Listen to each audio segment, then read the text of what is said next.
Tumwebaza Allah subhanahu wa ta'ala omutonzi w'ebitonde byonna bye tumanyi ne bye tutamanyi, eyeebezaawo Allah subhanahu wa ta'ala yekka atalina bwetaavu bwonna okuva eri ekitonde, hatta n'okugamba nti Allah atudde ku arushi ye tuba tumutenze n'ekitendo ekikendeevu, era tubanga abalaga nti alina obwetaavu eri ekitonde ekiyitibwa arushi.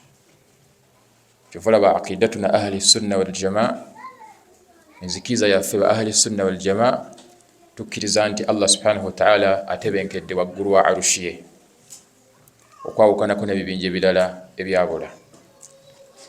Tumwebaza Allah subhanahu wa ta'ala nga tetusobola kubeerawo wadde akatikitiki oba eddakiika ng'omutonzi waffe taliiwo. Amakulu tetwemalirira mu kubeerawo kwaffe. Allah subhanahu wa ta'ala yatubeezaawo, yatutonda, yatulabirira era yatubeezaawo. Tumusaba Allah subhanahu wa ta'ala ow'ekisa ekingi, ow'ekisa ekibuna, atuwangaalize ku mbeera efaanana weeti ebbanga lyaffe erisigaddeyo, era aleme kutwawukanya ku mbeera efaanaganako weeti.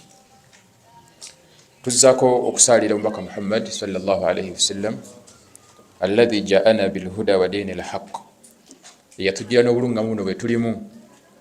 Abasinga obungi twagenda okutegeera nga tuli basiraamu, abalala bwagenda okukeera ku makya ng'obwongo bwabwe bubagamba nti balina kusiramuka, era ne basiramuka. Kitegeeza si magezi gaffe mangi, si kutetenkanya kwaffe, wabula kwali kusalawo kwa Allah subhanahu wa ta'ala. Tumwebaza Allah subhanahu wa ta'ala eyatufuula abasiraamu. Ffe baani ng'ekyatuganya okuyingira ejjana lwakuba tetunnafa? Ffe baani ng'enkuyanja n'enkuyanja y'abantu abatusinga okuba ab'ebitiibwa mu nsi muno, abatusinga eby'obugagga, nga buli kimu batusinga kuno ku nsi, naye ng'ekyabaganya okuyingira omuliro lwakuba tebannafa, anti si basiraamu.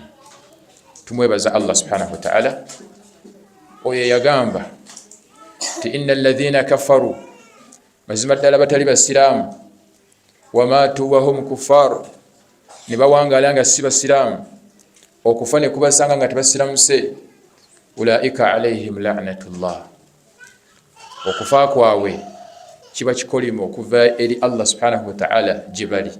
Amakulu Allah bagoba mu kusaasira kwe, bagenda okuva mu bulamu buno nga Allah subhanahu wa ta'ala abagobye mu kusaasira kwe, anti si basiraamu. Wal malaikatu wan nasi ajma'in, n'abantu bonna bamalayika basaba Allah agobe mu kusaasira kwe omuntu avudde mu nsi muno nga si musiraamu.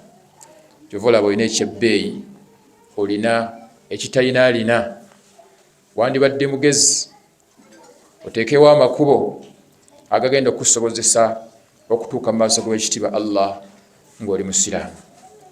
Yagamba omubaka Muhammad sallallahu alayhi wasallam nti la yadkhulu aljanna, teri agenda kuyingira jjana illa nafsun muslima, okujjako afudde nga musiraamu. Tusaba Allah subhanahu wa ta'ala ebbanga lyaffe erisigaddeyo alituwangaze nga tuli basiraamu, era akaseera kanaba katuuse ak'okumusinkana. Tumusaba Allah subhanahu wa ta'ala atusobozese tumusinkane nga tuli bakkiriza. Innahu waliyyu dhalika wal qadiru alayhi, ekyo nannyini waakyo ye Allah era akirinako obusobozi.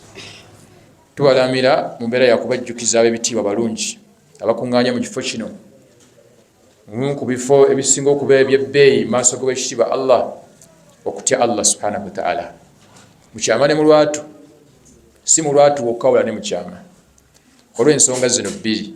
Esookera ddala kiragiro okuva eri Allah, ey'okubiri Allah mwe yateeka okwesiimako omuntu kuno ku nsi, mu kabuli gye tunaatera okulaga ne ku lunaku lwe tugenda okuyimirira mu maaso ge. Naam, olwaleero biidhnihi tabaraka wa ta'ala, mu ddakiika ezisigaddeyo entonotono tugenda kwejjukiza ku mulamu ogugamba nti al kufur al akbar wa anwa'uhu, obukaafu obunene n'emiteeko gyabwo. Nga bwe kiri nti obunnanfuusi nabwo bulina emiteeko gyabwo, era bwe kiri nti n'obukaafu oba obuwakanyi bulina emiteeko gyabwo. Olwaleero biidhnihi tabaraka wa ta'ala yetugenda okwejjukanyako mu ddakiika entonotono. Naye nga tetunnatandika biidhini tabaraka wa taala, waliwo ebigambo Allah subhanahu wa taala bye yayogera mu hadithi al-Qudusi ng'etunyumizibwa Abi Dharr al-Ghifari ani nabii sallallahu alayhi wa sallam, ng'ajja ku mbaka Muhammad sallallahu alayhi wa sallam fima yarwihi an rabbih azza wa jalla, nga n'omubaka Muhammad sallallahu alayhi wa sallam ebigambo bino abijja ku Allah we direct. Hadithi al-Qudusi bye bigambo bya Allah subhanahu wa ta'ala, naye nga teyabiteeka mu Qur'an y'ekitiibwa, nga tebiri mu Qur'an. Yabireeta eri omubaka Muhammad sallallahu alayhi wa sallam ng'ayise mu Jibril alayhi salam, naye nga teyabiteeka mu Qur'an y'ekitiibwa. Ebigambo ebyo ab'ebitiibwa siri statement nga nnya mu bufunze, naye nze nga nze buli we mbisoma kindeetera okutegeera ennyo kikyendi mu maaso g'owekitiibwa Allah, era nekindeetera okumanya ennaku yange, nekindeetera okumanya obunafu bwange eri Allah subhanahu wa ta'ala. Naawe bifumiitirizeeko, oba oliawo Allah subhanahu wa ta'ala asobola okuyisizaako n'omanya ennaku gy'olina eri Allah subhanahu wa ta'ala, n'obunafu obuyitiridde obungi bw'olina eri Allah subhanahu wa ta'ala. Allah yatandika nakutubuulirira nakutujjukiza byatukolera. Yasooka n'atugamba Allah subhanahu wa ta'ala mu bigambo bye nti ya ibadi, abange baddu bange, inni harramtu dhulma ala nafsi, nze neewanduukululako obulyazaamaanya, siri mulyazaamaanya eri bye natonda. N'atugamba nti nammwe mubeere nga mweziizaako obulyazaamaanya wakati wammwe. Ya ibadi, abange baddu bange, inni harramtu dhulma ala nafsi waja'altuhu muharraman bainakum, era obulyazaamaanya nabufuula nga buli haramu wakati wammwe. Nga bwe siri mulyazaamaanya gye muli, nammwe temubeera balyazaamaanya wakati wammwe. Najja nga tulaga ebintu bingi. Ya ibadi, abange baddu bange, muli babuze, amakulu mwali babuze, temwali basiraamu. Nze yabalungamya. Fastahduni ahdikum, munsabe obulungamu nja kubalungamya. N'atugamba Allah subhanahu wa ta'ala nti ya ibadi, abange baddu bange, kullukum ja'i'un, mwenna mwenna muli bayala, mulina enjala nnene nyingi, naye nze abaliisa. Era bwe kiba nti nze abaliisa, musabe nze okuliisibwa. N'atukoola n'atugamba nti ya ibadi, abange baddu bange, kullukum aarin, mwenna mwenna mwali bwereere mu kujja mu nsi muno, nze abambaza. Munsabe mbambaze, nja kubambaza. Naye ku nkomero ya hadithi, ku bufunda bw'obudde, yatugamba nti ya ibadi, abange baddu bange, law anna awwalakum, statement esooka yagamba nti law anna awwalakum wa akhirakum wa insakum wa jinnakum kanu ala atqa qalbi rajulin wahidin minkum ma zaada dhalika fi mulki shay'a. Singa yasooka mu okutondebwa n'agenda okusembayo okutondebwa mu majinni n'abantu, singa mwekuŋŋaanya mu kitundu oba mu kifo ne mwerondamu asinga okutya Allah subhanahu wa ta'ala mummwe, ne mwerondamu abasinga okutya Allah, mwenna ne mufaanana nga ye, amakulu nga mutya Allah nga ye, oyo abasinga okumutya Allah subhanahu wa ta'ala, ma zaada dhalika min mulki shay'a, ekyo tekiina kyekyongera ku Allah subhanahu wa ta'ala na kimuwadde. Kitegeeza ki? Nti okusinzaako Allah subhanahu wa ta'ala, byonna byokola ebitegeeza okusinza Allah biyamba ggwe, era bibyo. Era bw'atyo yagamba ku nkomero y'ebigambo bye. N'addamu n'atugamba nti baddu bange, muyinza okulowooza nti singa mwenna mwekobaana ne mutansinza, ne mutasaala, ne mutasiiba, ne mutakola ki, mulina kye munkosa n'ekimu. N'atugamba nti ya ibadi, abange baddu bange, law anna awwalakum wa akhirakum wa insakum wa jinnakum kanu ala afjari qalbi rajulin wahidin minkum ma nakasa dhalika mimma indi. Singa mwekuŋŋaanya okuva gwe nasooka okutonda n'ow'enkomero gwe ngenda okusembayo mu majini ne mu bantu ne mwerondamu abasinga obwonoonefu, mwenna ne mumufaanana mu bwonoonefu bwe, ekyo tekina kye kikendeeza ku Allah. Kitegeeza ki? Kitegeeza nti okusinza kwaffe Allah n'okwonoona kwaffe ku nsi tekina kye kikendeeza ku Allah. Buli we tumusinza tekina kye kimwongerako, ate era buli we twonoona tekina kye kimukendeezaako. Kitegeeza ki? Kitegeeza nti okwonoonako kwoyonoona ebigenda okuvaamu bigenda kukosa ggwe. Weesaasire obeere nga tosobya Allah subhanahu wa ta'ala, kubanga okukosa obwonoonefu obwo ebigenda okuvaamu bigenda kukosa ggwe. N'atugamba ekiddiriro ekisembayo, n'atugamba nti law anna awwalakum, singa omuntu gwe nasooka okutondamu mmwe ne gwe ngenda okusembayo mu majini ne mu bantu, qaamu fi sa'idin wahid, singa mwenna muyimirira mu lusenyi lumu oba mu kifo kimu, fasa'aluni, mwenna ne munsaba buli omu kyayagala, fa'ataitu kulla wahidin minkum mas'alatah, buli omu ne muwa kyansabye, nga buli omu ayogedde byayagala era buli omu ne muwa byansabye, ma nakasa dhalika mimma indi, ekyo tekina kye kikendeeza ku bye nnina, illa kama yankusu almikhyatu idha udkhila albahra, okujjako ekikendeera ku nze kyekyo ekikendeera ku nnyanja. Singa okwasa empiso n'oginyika mu nnyanja, kyovaayo nakyo ku mpiso kyekyo ekikendeera ku ebyo Allah subhanahu wa ta'ala byalina. Statement esembayo gye mbadde nsingamu okwagala, yagamba Allah subhanahu wa ta'ala nti innama hiya a'malukum, emirimu gye mukola gyammwe si gyange, nze omulimu gwange gwe nkola uhsiha lakum, mugikola ne mugyerabira, nze njikuuma. Nabateekako balayika babiri, omu awandiika emirungi gye mukola, omulala awandiika emibi. Mugikola ne mugyerabira, kubanga Allah subhanahu wa ta'ala yatugamba, tutegeeza mu suratul Mujadila, natugamba nti yawma yab'athuhum Allahu jami'a fayunabbi'uhum bima amilu ahsahu Allahu wa nasuhu. Olunaku lwe ngenda okubazuukiza, ngenda buli omu kumulaga bye yakola. Mwabikola ne mubyerabira, naye nze nabiwandiika ne mbirikodinga, era ngenda kubawa buli omu empeera ezaava mu ebyo buli omu bwe yakola. Kati kyekyo Allah kyatugamba nti innama hiya a'malukum, okusaala kwammwe, okusiiba kwammwe, okuwaayo kwammwe, okulongoosa kwammwe kwonna kwe mukola ku nsi byammwe bibyo, tewali nannyini waabyo mulala, gwagenda okubiganyirwamu gwe kennyini. Kitegeeza ki? Nti oba obikola birongoose, woba osala longoose sobola kubayeyo, woba osiiba longoose okusiiba kubanga kuko, woba owaddeyo tolangira bawawadde kubanga ebirungi ebigenda okuvaamu bibyo si bya Allah, tebimugasa. Ate era ne woosalawo kumusobya, kumujemera, era Allah subhanahu wa ta'ala talina kyakendeerako. Kati kitegeeza nti buli kyokola kirongoose kubanga kikyo. Allah yagamba nti innama hiya a'malukum, egyo mirimu gyammwe gye mukola, uhsiha lakum, nze kyenkola ngibakuumira, thumma uwaffikum iyyaha, akaseera kagenda tuuka mu maaso kaawo, tikali wala nnyo, ngenda kugibalaga.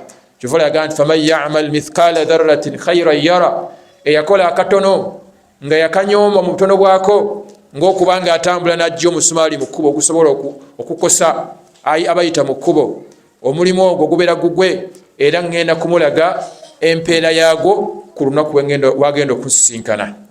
Innama hiya a'malukum, ab'ebitiibwa, emirimu gye tukola gyonna kuno ku nsi gyaffe, uhsiha lakum, Allah agitukuumira, otumala ogikola Allah agitukuumira, thumma uwaffikum iyyaha, oluvannyuma agenda kugitulaga akaseera mu maaso awo akajja. Faman wajada khayra, anaasanga nga yakola mirungi, falyahmadillah, agenda kwebaza Allah, agenda kwesiima kubanga agenda kubeera nga ayingizibwa ejjana. Waman wajada ghayra dhalik, ate anaasanga mu kitabo kye nga temulimu mirimu mirungi, muli wajjuddemu emirimu emibi gye yakola, gye yakulembeza okukola, fala yalumanna illa nafsah, tanenyanga okuggyako omwoyo gwe. Nabwe kitabo ebitiibwa, buli wempulira ebigambo ebyo n'ebisoma, nze mpulira nga ndi munaku nnyo eri Allah subhanahu wa ta'ala era mmanyi ekifo kyange mu maaso g'ekitiibwa Allah. Simanyi naawe obiwulidde kikyofunyeemu naye funamu ekyokuyiga biidhnihi tabaraka wa ta'ala.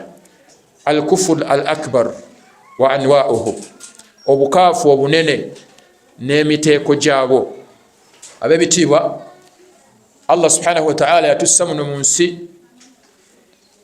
n'atubuulira obuvunaanyizibwa bwaffe obunene bwe tulina eri Allah. Mu hadithi Abi Dharr, lumu yali atambuddeko naye n'amubuuza omanyi obuvunaanyizibwa bw'olina obukulu eri Allah? N'amugamba nti simanyi, naye nkimanyi Allah n'omubaka we babumanyi.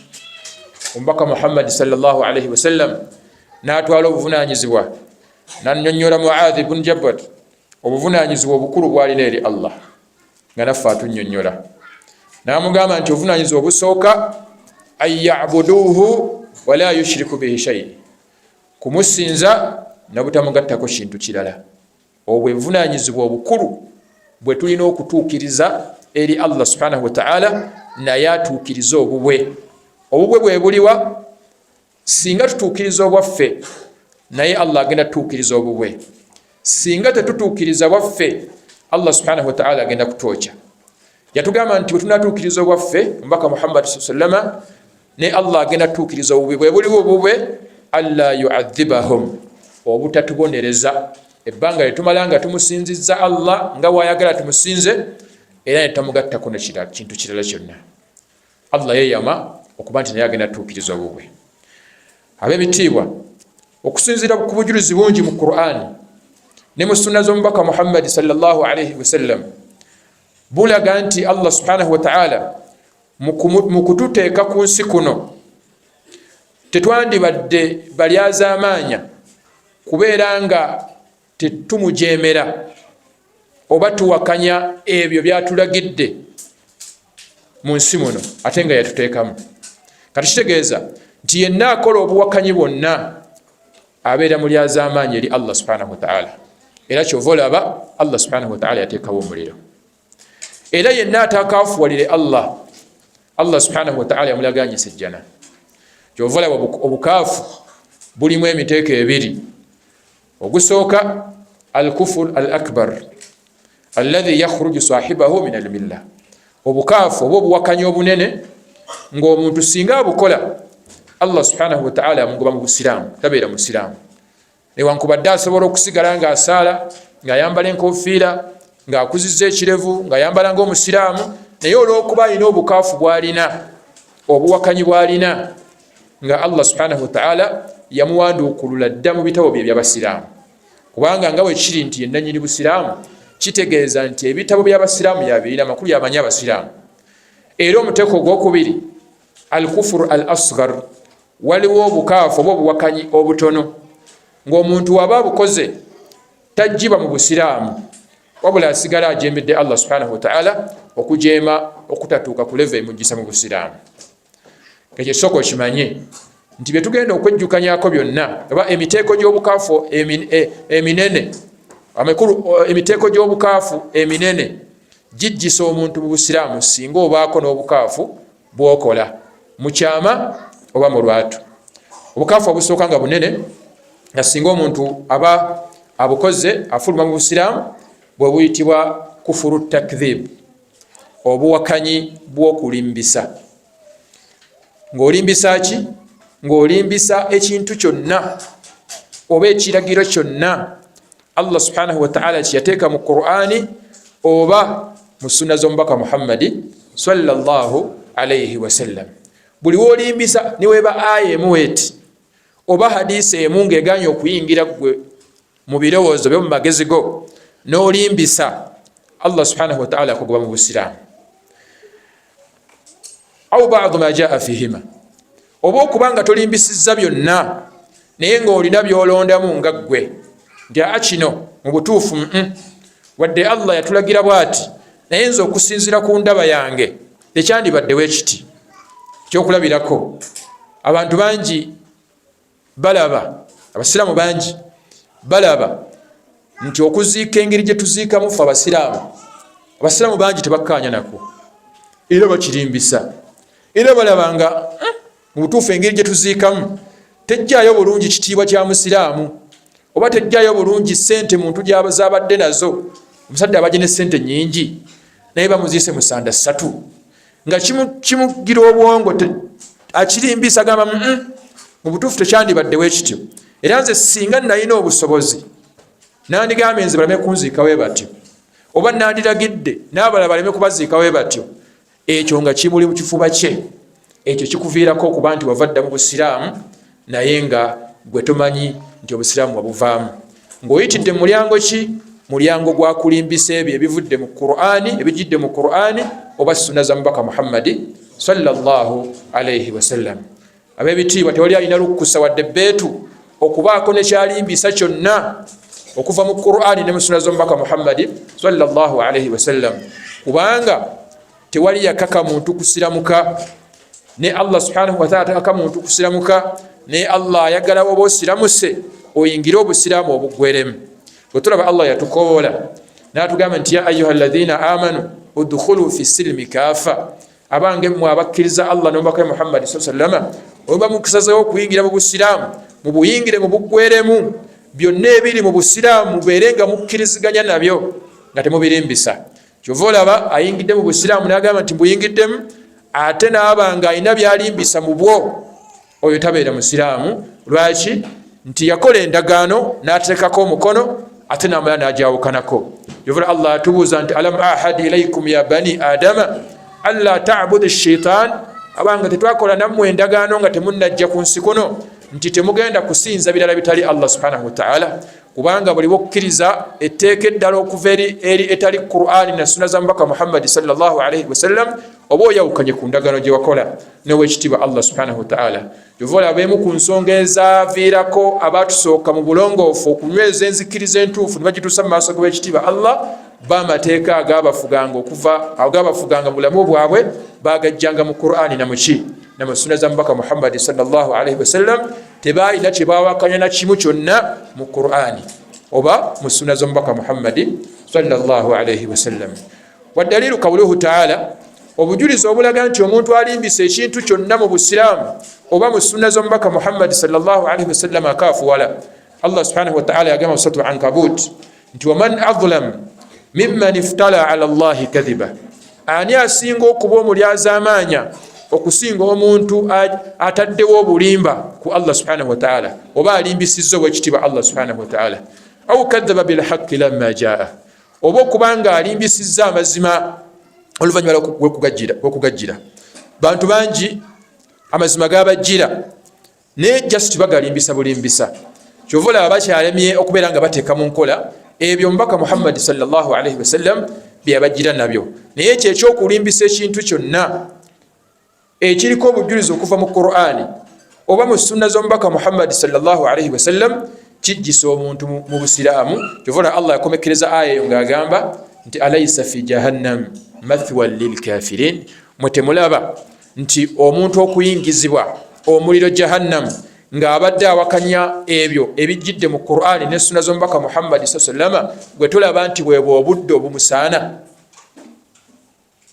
Wa qawluhu ta'ala, era obujulizi obulala obulaga nti omuntu oyo akaafuwala, Allah yagamba nti afatu'minuuna bi ba'd alkitab wa takfuruuna bi ba'd, abange we mwasiramuka ate mwakifuula nti obusiraamu mukolamu ebyo ebikwatagana n'entegeera yammwe oba ebikwatagana n'emyoyo gyammwe gye byagala, ebitakwatagana myoyo gyammwe ne mubireka. Ate nga Allah subhanahu wa ta'ala we yali abassaako amateeka yali akimanyi bulungi nti mugasobola okugateeka mu nkola gonna.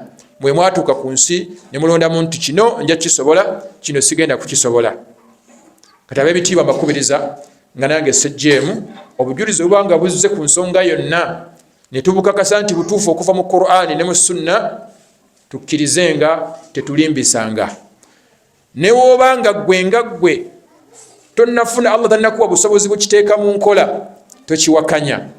Abantu bangi abasajja ekyokulabirako tebannafuna busobozi bukuzabirevu, naye mu kuba nti tebannafuna busobozi bukuzabirevu newankubadde nga bakikakasa dda nti kyekituufu, okukirimbisa ate kikaafuwaza. wabula okugamba nti sinnafuna busobozi munsabireko nja kuteeka mu nkola, ekyo kirungi, osigala oli mwononefu naye nga tovudde mu busiraamu. Naye buli wawakanya nti mutwale eri ebirevu, simanya byabali batabuliiki, simanya byabiri bulimba obwo, awo ekyo kikujjisa mu buki? Mu busiraamu. Lwaki? Kubanga oba olimbisizza amazima okuva mu Qur'ani ne mu sunna z'omubaka Muhammadi sallallahu alayhi wasallam. Toyitira mu mulyango ogwo okuva mu busiraamu kubanga kyolina kya bbeeyi. Byonna ebizze nga biriko obujulizi, gamba nti sami'na wa ata'na, mpulidde era ngenda kugonda. Osobola okulwawo okubutateeka mu nkola wadde nga tekikubirizibwa, naye towakanya. Buli wowakanya kikujjisa mu buki? Kikujjisa mu busiraamu. Kiringa omuntu okubeera mu kibiina nga yagamba nti nze ndi bwa kibiina kino, naye ate nga awakanya amateeka agafuga ekibiina ekyo. Tuli ffenna ebitiibwa. Kati nga wagamba nti oli mu kibiina kya busiraamu, amateeka agafuga obusiraamu gonna wadde nga tonnagateeka mu nkola gonna, naye togawakanya. Buli wogawakanya ogenda kuba nti ovudde mu busiraamu nga totegedde.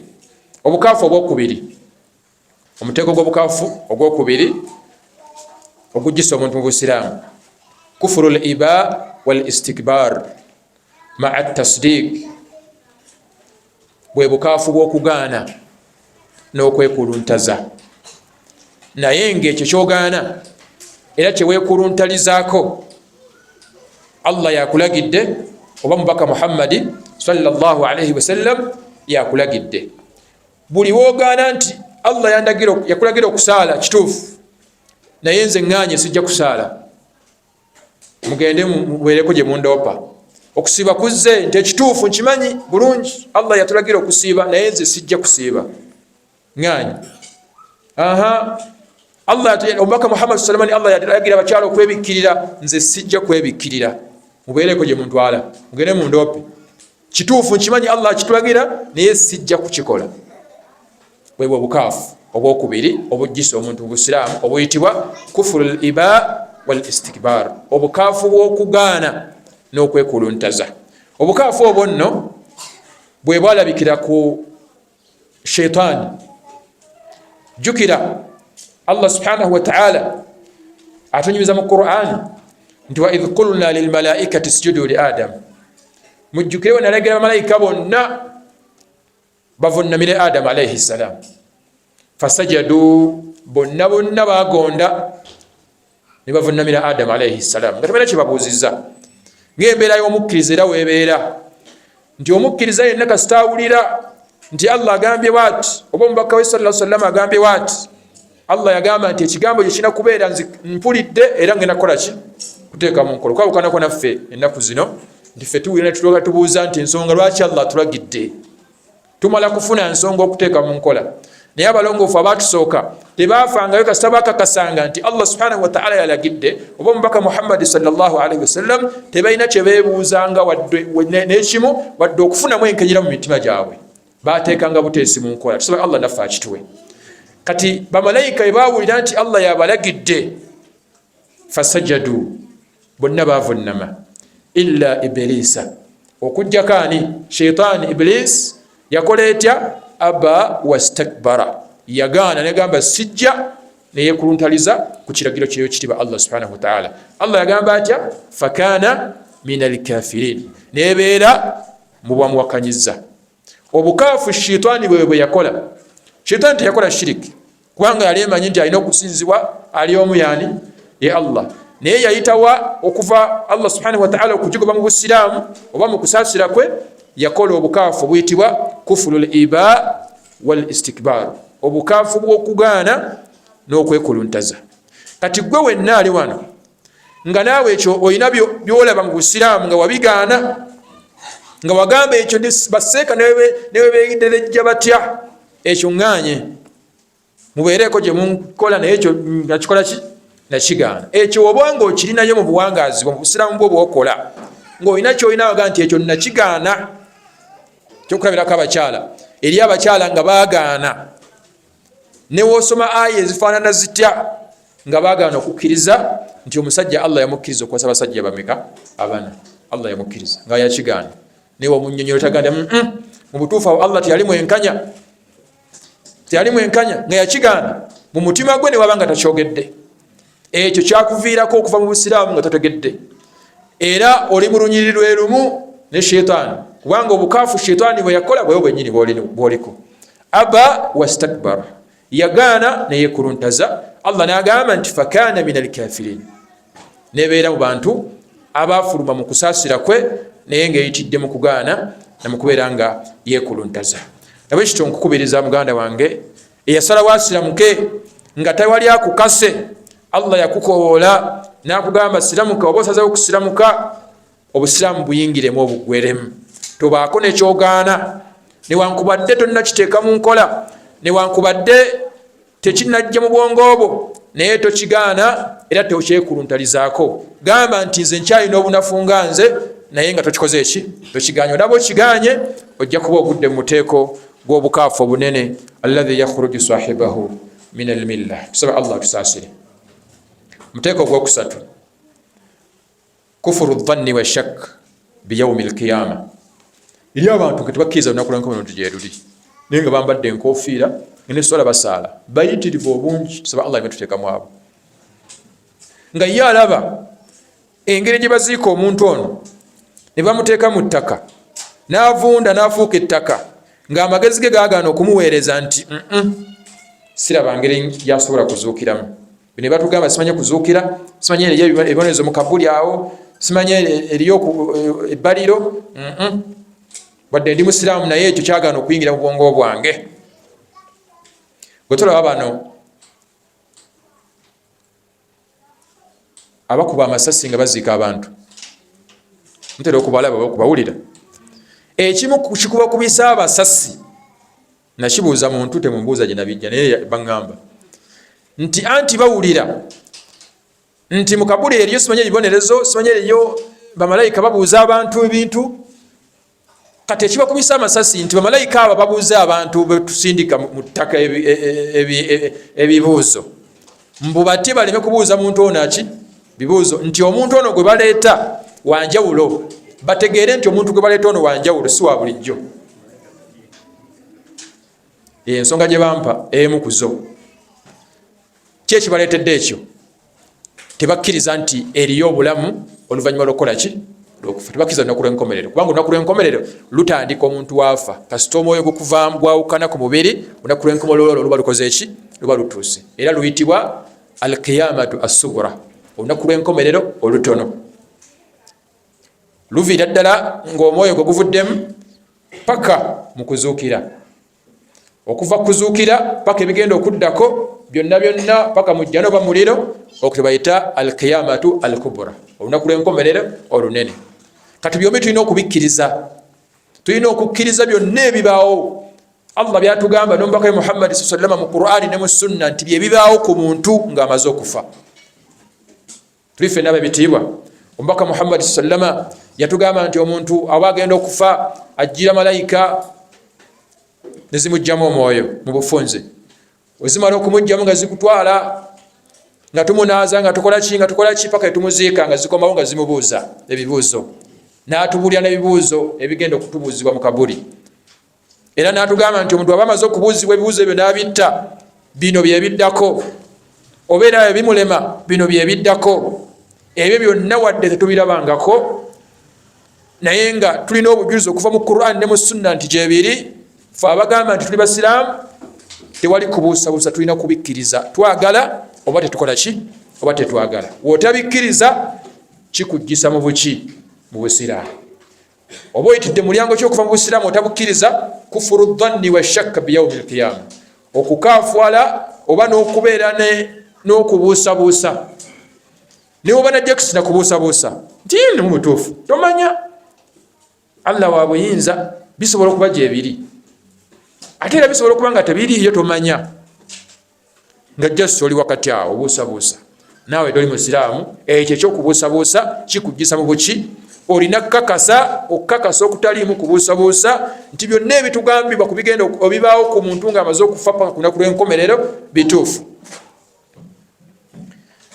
Obujulizi ku ekyo nti omuntu awakanya okubayo ku lunaku lw'enkomerero akaafuwala, Allah yatunyumiza ku basajja babiri, ku bavubuka babiri abaafuirwa kitwabwe mu suratul kahfi nga yabalekera ennimiro ejjuddemu ebengera n'ebibala bwe bagiyingirangamu nga beeyagala bafulumya statement ezibalaga nti bali tebakkiriza lunaku lw'enkomerero nti gye luli.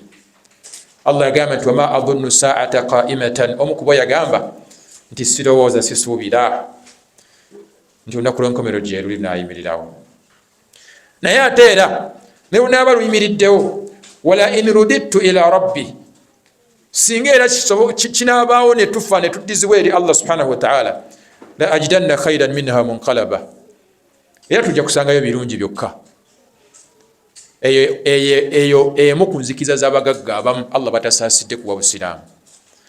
Abagagga abamu Allah bawadde ku busente balowooza nti olw'okuba Allah bawadde sente, era waliwo yafulumya statement n'agamba nti omwavu ku nsi ajja kubeera mwavu ku lunaku lw'enkomerero, n'omwavu ku nsi n'omugagga ku nsi agenda kubeera mugagga ku lunaku lw'enkomerero. Ekyo nno kyennyume kya nzikiriza yaffe.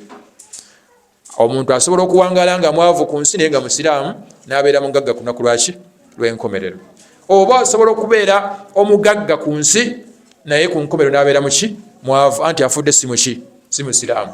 Buli agenda okufa nga si musiraamu newankubadde abadde mugagga agenda kubeera mwavu ku lunaku tugenda kusinkana Allah. Kati abagagga abasinga balowooza nti olw'okuba Allah abawadde sente olwo kyekitegeeza nti abaagala, era mu kubaagala kyova olaba ku nsi bagagga ne ku lunaku lw'enkomerero bagenda kubeera bagagga. Era balaba abaavu abasinze ennyo Allah abasaala baddiŋŋana emizikiti nga balaba basumbuwa Allah mbu waliwo gwe nawuliraga nti musumbuwa nnyo Allah nammwe, buli kaseera kuddiŋŋana mizikiti, buli kaseera kumusaba. Ffe tumusabayo at least gumu omwezi, tetumusumbuwa. Kyova olaba abafudde baavu mumusumbuwa nnyo, ffe tetumusumbuwa. Kyova olaba tuwadde sente. Kati enjigiriza yabaki katubeera n'enzikiriza eyo. Tusaba Allah atutaase. Kati olunaku lw'enkomerero Allah subhanahu wa ta'ala atugamba nti abavubuka abo balowooza nti olw'okuba Allah bawadde sente ku nsi ne ku lunaku lw'enkomerero bagenda kubeera baki. Qala lahu sahibuhu wa huwa yuhawiru, oli mukwano gwe mumbeera y'okumubuulirira n'okumulaga nti ekyo kyayogedde kyali kikyamu, yamugamba nti akafaruta billadhi khalakaka min turabin thumma min nutfa, okaafuwalidde oyo Allah subhanahu wakanyiza Allah subhanahu amakulu wakanyiza olunaku lw'enkomerero, amakulu wakanyiza Allah oyo yakutonda ng'akujja mu ttaka, oluvannyuma n'akujja ne mu mazzi, thumma sawaka rajula, oluvannyuma n'akwenkanyankanya n'akufuula omusajja ajjudde oba omukazi ajjudde, omuwakanyiza. Awo tujjawo obujulizi obulaga nti omuntu yenna awakanya byonna ebigenda okubaawo ku lunaku lw'enkomerero, oba awakanya olunaku lw'enkomerero nga lulwo, tabeera tabeera musiraamu, aba akaafuwalidde obwekitiibwa Allah subhanahu wa ta'ala. Obukaafu obwokuna obadde bwakusatu bujjisa omuntu mu busiraamu. Bino byonna obukaafu buno bwe twogera tubwogerera mu basiraamu, si kyo? Kitegeeza abasiraamu babeera nabo nga tebamanyi. Kyova olaba tuteeka darusu ezifaana bwe ziti, tebifaana bito tubikole ki? Tubimanye, oleme kubanga wavadda mu busiraamu naye nga gwe tokola ki? Naye nga gwe tomanyi. Tusaba Allah tukumire mu busiraamu era mwaba atuttira. Obukaafu obulala kufurul i'raad, obukaafu obokuwakanya kw'okwesamba n'okkuba emabega, wa huwa al-i'raad an matalib al-islam, era nga obukaafu obwo ye musiraamu okuba nti yeesamba akuba emabega obusiraamu bye bumwetaaza okutuukiriza nga tabifaako. Obusiraamu bumwetaaga okubusoma abubeeremu ng'abumanyi naye tafaayo kubusoma. Obusiraamu bumwetaaza okuba ng'alina by'amanyi ku bimujjisa mu busiraamu naye tabifaako, awangala ye nga bwakola ki?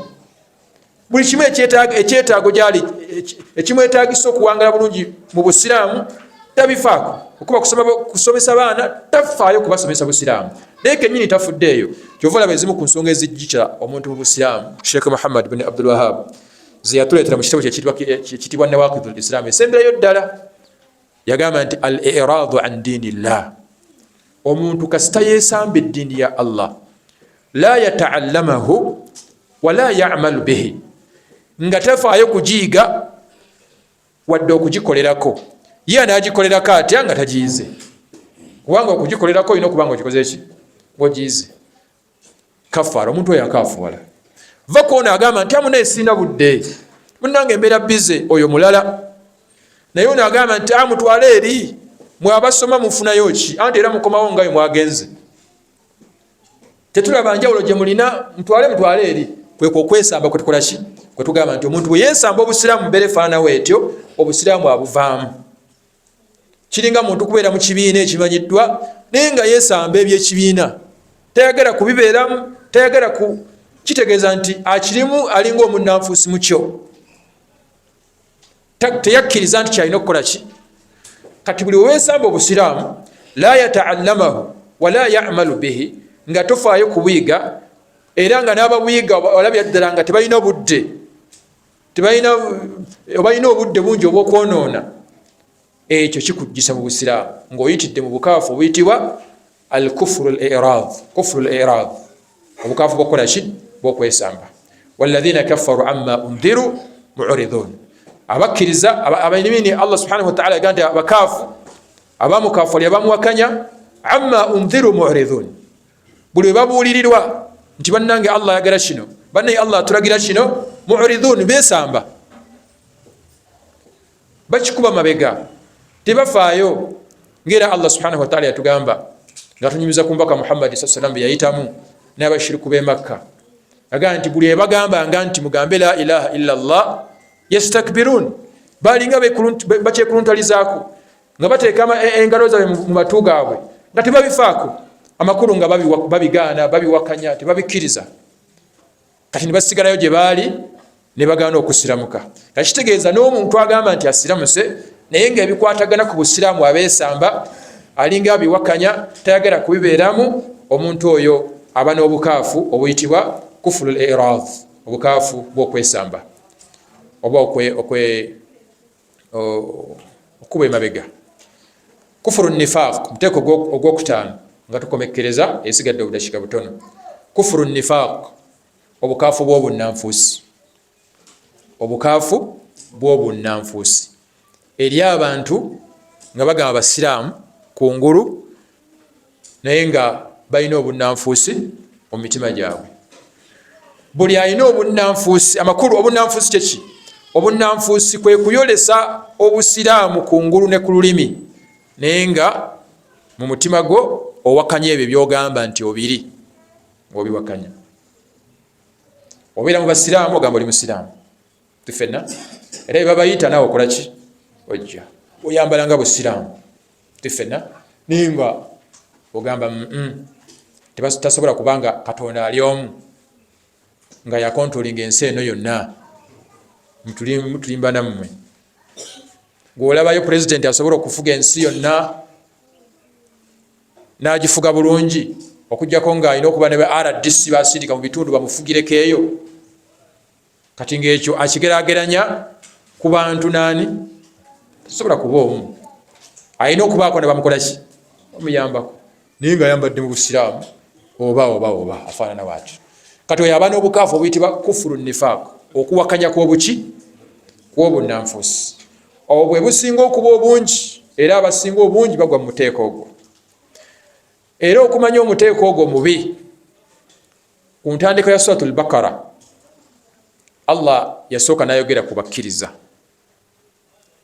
n'abawaana nga bamukkiriza nga tebamulabyeko n'abatenda nti basaala ate niwaba alina kyabawadde bakwatako muki era nakomekeza nga nti humul muflihun bagenda okwesiima naddako nayogera ku muteeko ogwokubiri nti inna alladhina kafaru sawaun alaihim aandhartahum am lam tundhiruhum la yu'min naye bo abakaafu bo bagambe bato bagambye kizibu okukkiriza okujja Allah bakoze eki naga nti khatama Allahu ala qulubihim wa ala sam'ihim wa ala absarihim ghishawa Allah yateeka envumbo ku mitima gyabwe tebagenda kola ki okukkiriza okujja ko Allah basaasidde okumuteeko gwokubiri n'ayogera ku muteeko ogwokusatu aya 13 okuva ku aya ey'omukaaga paka ku aya ya 21 ng'ayogera ku muteeko ogw'abannanfuusi kitegeeza ki kitegeeza nti omuteeko ogwo gwe gusinga okubeera omubi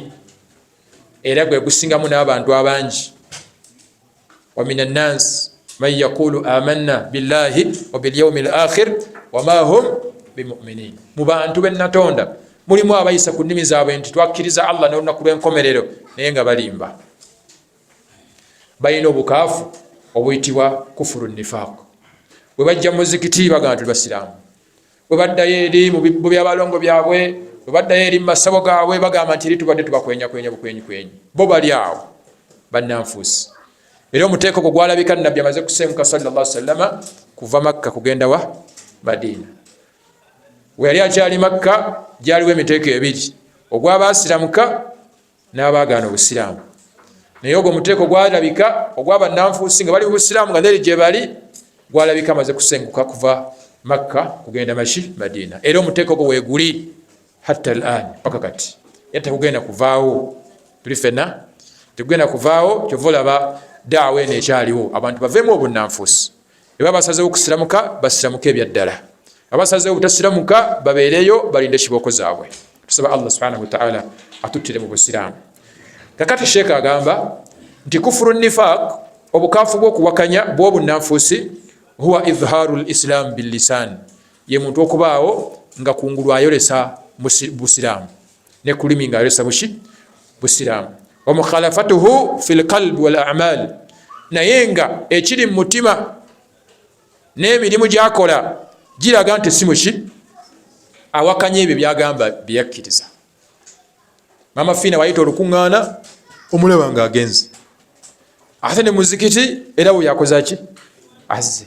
Kani weebuuza gwa waali awaki awatuufu, wabeera eri agamba nti bino byaffe bya buwangwa tebitugisaako.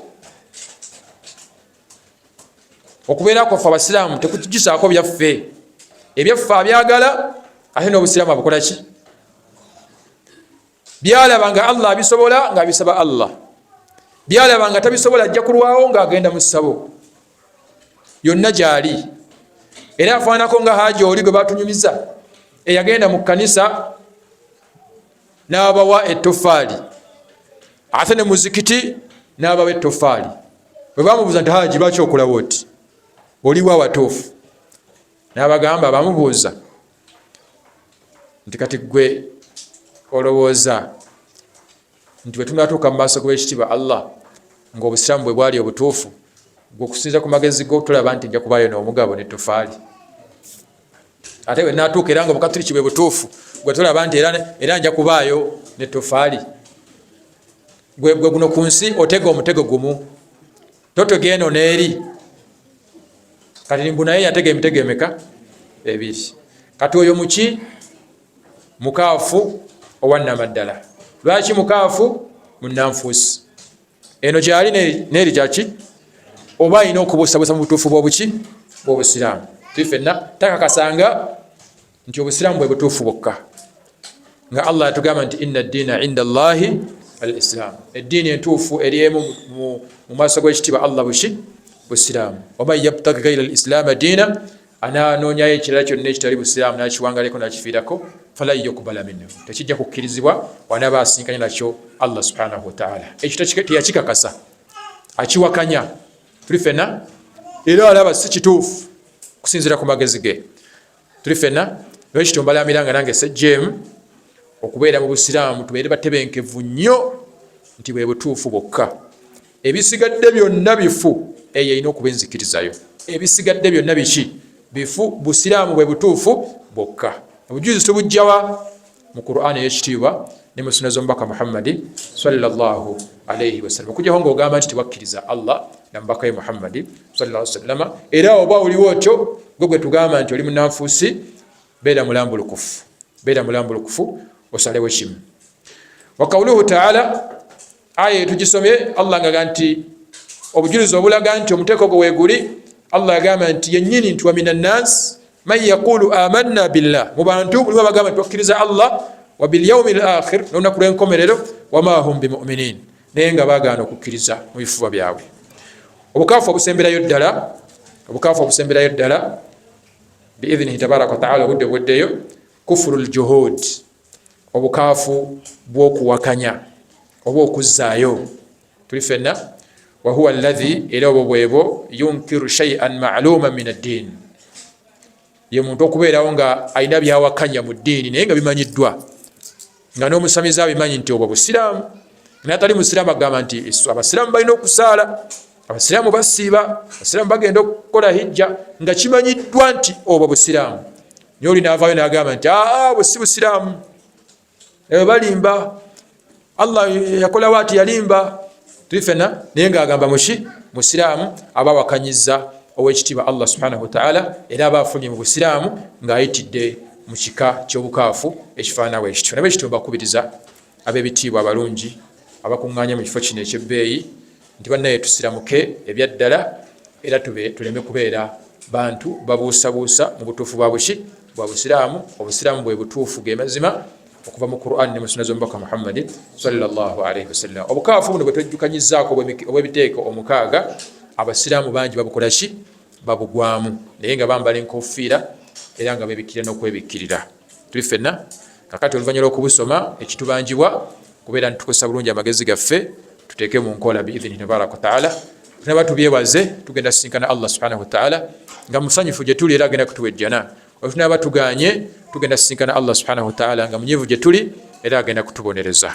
Tusaba Allah subhanahu wa taala atugase n'ebigambo ebyo era tumusaba Allah subhanahu wa taala atuwe okuteeka mu nkola. Subhanaka Allahumma bihamdik ashhadu an la ilaha illa anta nastaghfiruka wa atubu ilayk. Assalamu alaikum wa rahmatullahi wa barakatuh. Wa alaikum assalam wa rahmatullahi wa barakatuh. Alhamdulillah, tumebaziza omwalimu